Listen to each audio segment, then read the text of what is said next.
தமிழ்நாட்டில் இன்று கன்னியாகுமரி, திருநெல்வேலி, தூத்துக்குடி, தென்காசி, விருதுநகர், ராமநாதபுரம் மாவட்டங்களில் மிக கனமழைக்கு வாய்ப்பு. காவிரி டெல்டா, நீலகிரி, ஈரோடு, கோவை, திருப்பூர், திண்டுக்கல், தேனி, மதுரை, சிவகங்கை, புதுக்கோட்டை மாவட்டங்களில் கனமழை பெய்யும் என கணிப்பு. தேனி உத்தமபாளையம், நெல்லை அம்பாசமுத்திரத்தில் வெளுத்து வாங்கிய கனமழை.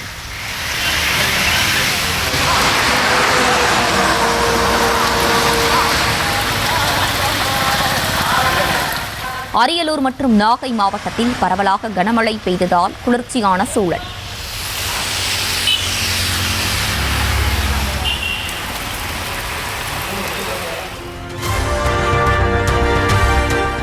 தீபாவளி நெருங்குவதால் களை கட்டியது வியாபாரம். தமிழகம் முழுவதும் கடை வீதிகளில் மக்கள் வெள்ளம்.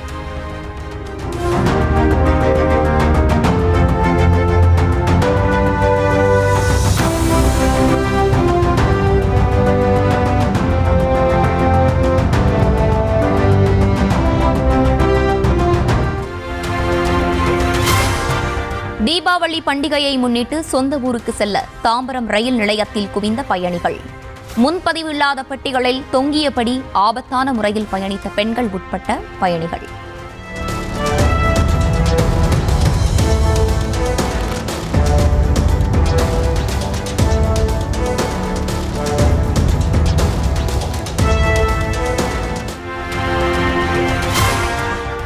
தீபாவளி பண்டிகையை முன்னிட்டு தென்னக ரயில்வே சார்பில் ஒட்டுமொத்தமாக 147 சிறப்பு ரயில்கள் இயக்கம். பயணிகள் நன்மையை கருதி வரும் 22ஆம் தேதி வரை இயக்கப்படுவதாக அறிவிப்பு. சென்னையில் விண்ணை முட்டியது ஆபரண தங்கத்தின் விலையேற்றம்.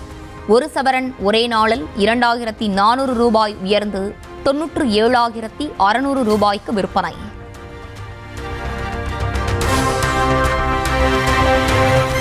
ஒரு கிராம் தங்கம் 12,000 ரூபாயை கடந்து வரலாறு இதுவரை கண்டிராத உச்சம். கிராமுக்கு 300 ரூபாய் உயர்ந்து 12,200 ரூபாய்க்கு விற்கப்படுகிறது.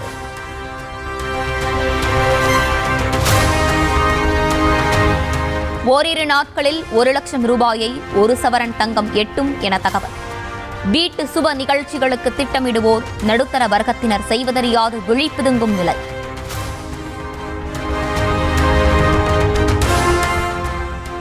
தீபாவளியை ஒட்டி விமான டிக்கெட் கட்டணங்கள் ராக்கெட் வேகத்தில் உயர்வு. சென்னை, மதுரை, திருச்சி, கோவை, டெல்லி உள்ளிட்ட நகரங்களுக்கு வழக்கத்தை விட 5 மடங்கு உயர்வு.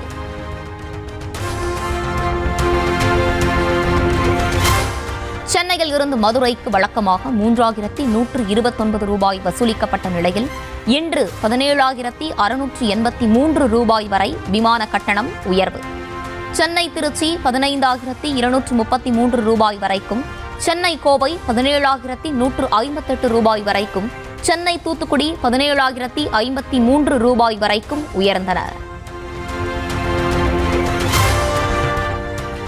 இடைக்காலத்தில் புகுந்தவர்களால் தான் சாதி வேற்றுமை விதைக்கப்பட்டதாக சட்டப்பேரவையில் முதலமைச்சர் மு.க.ஸ்டாலின் உரை. அனைத்து சாதியினரையும் அர்ச்சகராக்கி இருப்பதாகவும், தந்தை பெரியார், அம்பேத்கர் பிறந்தநாளில் உறுதிமொழி எடுப்பதாகவும் பெருமிதம். இடைக்காலத்தில் புகுந்தவர்களால் தொழில் வேற்றுமையானது, சாதி வேற்றுமையாக மாற்றப்பட்டது, உயர்வு தாழ்வு கற்பிக்கப்பட்டது, மேல் கீழ் என்ற வேற்றுமை விதைக்கப்பட்டது. அனைத்து சாதியினரையும் அர்ச்சகராக்கி இருக்கிறோம். பெரியார் பிறந்த நாளிலும் அம்பேத்கர் பிறந்த நாளிலும் இந்த நாடே உறுதிமொழி எடுக்கிறது. இவர்கள் பிறந்த நாளில் அனைவரும் சமூக நீதி, சமநீதி உறுதிமொழி எடுப்பது சாதாரணமான சாதனை அல்ல.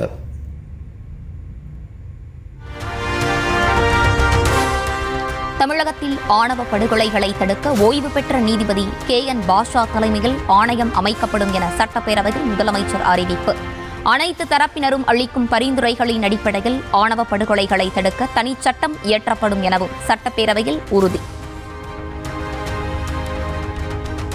சீர்திருத்த பரப்புரையும் குற்றத்திற்கான தண்டனையும் வாழும் கெடையுமாக முன்னெடுக்கப்பட வேண்டும். இது குறித்து தேவையான பரிந்துரைகள் அளிப்பதற்காக ஓய்வு பெற்ற உயர்நீதிமன்ற நீதிபதி திரு KN பாஷா அவர்கள் தலைமையில் சட்ட வல்லுநர்கள், முற்போக்கு சிந்தனையாளர்கள், மானுடவியல் அறிஞர்களை கொண்ட ஒரு ஆணையம் அமைக்கப்படும் என்பதை என்னுடைய முக்கியமான அறிவிப்பாக இம்மாமன்றத்தில் அறிவிக்கிறேன்.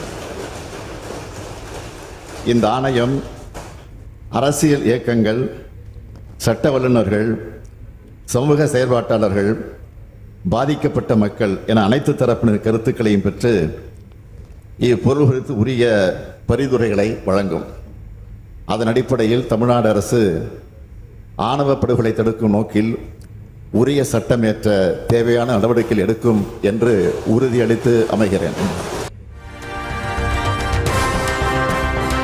உலகம் முழுக்க பரவி அறிவினால் மதிக்கப்படும் தமிழ் சமூகம் உள்ளூரில் அடித்துக் கொள்ளலாமா என முதலமைச்சர் கேள்வி. எந்த காரணத்திற்காகவும் எதற்காகவும் ஒரு உயிர் பறிக்கப்படுவதை ஏற்றுக்கொள்ள முடியாது எனவும் பேரவையில் பேச்சு. உலகம் முழுக்க பரவி அறிவினால் மதிக்கப்பட்டு வரும் நம் தமிழ் சமுதாயம் உள்ளூரில் சண்டை போட்டுக் கொள்வது என்ன நியாயம் என்பதுதான் நம்மை வருத்தும் கேள்வியாக அமைந்திருக்கிறது. எதன் காரணமாகவும் ஒருவரை மற்றவர் கொள்வதை நாகரிக சமுதாயத்தால் ஏற்க முடியாது. கொள்வதை மட்டுமல்ல, பகைப்பதை, சண்டை போட்டுக் கொள்வதை, அவமானப்படுவதை என எதையும் பண்பட்ட வளர்ச்சியுற்ற ஒரு சமுதாயத்தால் ஏற்றுக்கொள்ள முடியாது.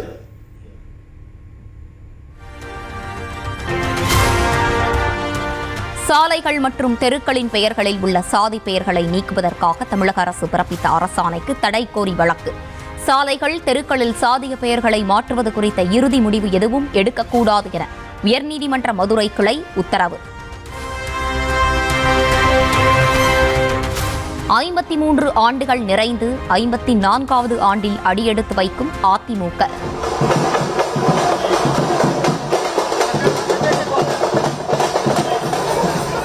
சென்னை எம்ஜிஆர் மாளிகையில் எடப்பாடி பழனிசாமி கொடியேற்றி வைத்து இனிப்புகள் வழங்கி கொண்டாட்டம். டெல்டா மாவட்டங்களில் போதிய அளவில் நெல் கொள்முதல் நிலையங்கள் திறக்கப்படவில்லை என சட்டப்பேரவையில் எதிர்க்கட்சித் தலைவர் இபிஎஸ் புகார். 30 லட்சம் நெல் மூட்டைகள் தேங்கி இருப்பதாகவும் கொள்முதல் நிலையங்களில் சணல் சாக்கு போதுமான அளவு இல்லை எனவும் குற்றச்சாட்டு. விவசாயிகள் உற்பத்தி செய்யப்பட்ட அந்த நெல் மூட்டைகளை முறையாக நேரடி நெல் கொள்முதலத்தில் கொள்முதல் செய்யவில்லை. இன்றைக்கு டெல்டா மாவட்டம் மற்றும் தமிழகத்தில் இருக்கின்ற பல்வேறு மாவட்டங்களில் விவசாயிகள் உற்பத்தி செய்யப்பட்ட நெல்லை முறையாக அரசு நேரடி கொள்முதலத்தில் கொள்முதல் செய்யாத காரணத்தினால் இன்றைக்கு டெல்டா மாவட்டத்தில் சுமார் 30 லட்சம் மூட்டைகள் இன்றைக்கு சாலையிலே குவித்து வைத்துக் கொண்டிருக்கிறார். 15 நாட்கள் அந்த விவசாயிகள் அந்த நெல்லை சாலையிலே கொட்டி பாதுகாத்துக் கொண்டிருக்கிறார்கள்.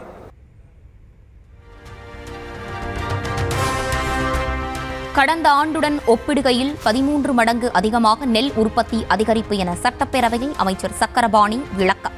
ஞாயிற்றுக்கிழமைகளிலும் நெல் கொள்முதல் செய்யப்படுவதாகவும் இரவு 8 மணி வரை நெல் மூட்டைகள் வாங்கப்படுவதாகவும் பேரவையில் தகவல்.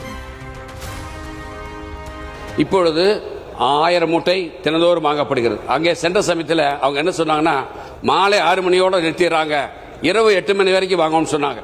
அதுக்கும் உத்தரவு வழங்கப்பட்டிருக்கு. நீங்கள் கேட்டுங்க, டெல்டா மாவட்டத்தில் உங்கள் எம்எல்ஏ கரெக்டெல்லாம் கேட்டுங்க. அதே மாதிரி ஞாயிற்றுக்கிழமையும் வாங்கணும்னு சொல்லிட்டோம். சாக்கு இல்லைன்னு சொன்னீங்க. சாக்கு சுமார் 3 கோடி சாக்கு இல்லை, சாக்கு 3 கோடி சாக்கு இருக்குது, சணல் இருக்குது, தார்பாய் இருக்குது.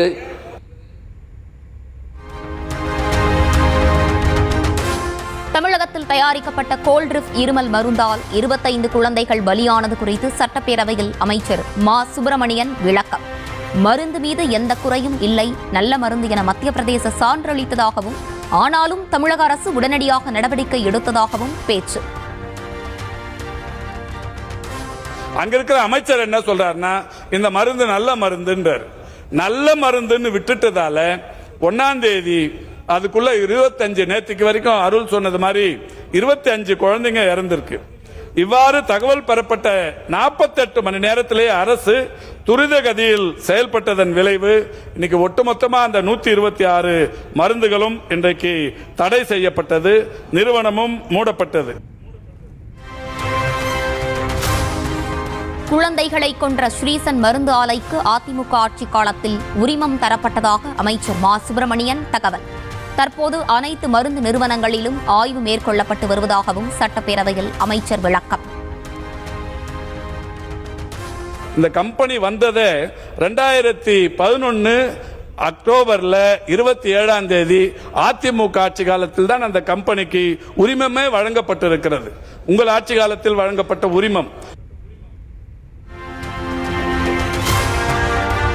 தொடர்ந்து முறைகேடுகளில் ஈடுபட்ட ஸ்ரீசன் மருந்து கம்பெனியில் ஏன் ஆய்வு நடத்தவில்லை என எதிர்க்கட்சித் தலைவர் EPS கேள்வி. தமிழக அரசின் கண்காணிப்பு இல்லாததால் தான் இருமல் மருந்து அருந்திய 25 குழந்தைகள் உயிரிழந்ததாகவும் குற்றச்சாட்டு. அந்த இருமல் மருந்து தயாரிக்கின்ற கம்பெனியில் ஏன் சோதனை செய்யவில்லை? 25ஆம் ஆண்டு இந்த அரசு அந்த இருமல் மருந்து தயாரிக்கின்ற கம்பெனியில் ஏன் சோதனை செய்யவில்லை? 2 ஆண்டுகள் தொடர்ந்து சோதனை செய்யாது இருக்கின்ற காரணத்தினால்தான் இன்றைக்கு உயிரிழப்பு ஏற்பட்டிருக்கின்றது. ஆகவே இந்த அரசினுடைய அலட்சியத்தின் காரணத்தால் இந்த உயிரிழப்பு ஏற்பட்டிருக்கின்றதை நேரத்தில் சுட்டிக்காட்ட கடைபிடிக்கிறேன். கிட்னி முறைகேடு விவகாரத்தில் மருத்துவமனைகள் மீது ஏன் நடவடிக்கை எடுக்கவில்லை என EPS கேள்வி. யாரை காப்பாற்றுவதற்காக SIT விசாரணையை எதிர்த்து உச்சநீதிமன்றத்தில் தமிழக அரசு மேல்முறையீடு எனவும் வினா. உயர்நீதிமன்ற மதுரை கிளை ஒரு சிறப்பு விசாரணைக்குழு அமைக்கப்பட்டு அந்த விசாரணை மேற்கொள்ள இருக்கின்றார்கள். அதுக்கு கூட அந்த தீர்ப்பின் அடிப்படையில் இந்த அரசு செயல்படவில்லை. மதுரை உயர்நீதிமன்றம் கொடுத்த தீர்ப்பை எதிர்த்து உச்சநீதிமன்றத்தில் மேல்முறையீடு செய்கிறார்கள். இதை யாரை காப்பாற்றுவதற்கு?